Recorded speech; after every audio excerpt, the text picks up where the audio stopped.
किस कौम को आप भ्रमित करना चाहते हैं? बार बार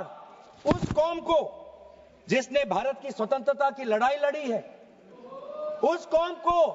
जिसने 1857 में उन्होंने मंगल पांडे के साथ उन्होंने अपनी शहादत दी, आप उस कौम पर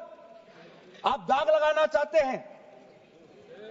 जिसमें लगभग 2 लाख उलेमा शहीद हुए, आप उस कौम पर दाग लगाना चाहते हैं जिन्होंने भारत छोड़ो आंदोलन में हमारा साथ दिया, आप उस कौम पर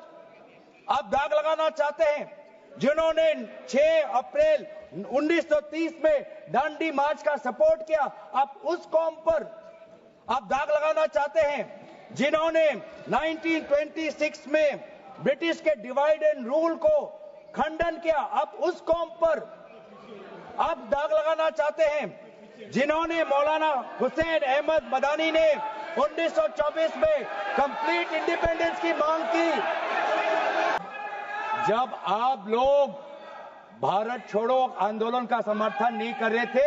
उस कौम ने भारत छोड़ो आंदोलन का समर्थन किया। जब आप लोग अंग्रेजों को मर्सी पिटीशन लिख रहे थे, वो माल्टा में 3 साल और इजिप्ट में उन्होंने शहादत दी। आप किस कौम पर दाग लगाना चाहते हो जिन्होंने 1924 में जिन्ना के 2 नेशन की थ्योरी को पूरी तरीके से नकारा, आप उस कौम पर लगा रहे हो? सर यही है इनका डिवाइड एंड रूल, यही है इनका डिवाइड एंड रूल।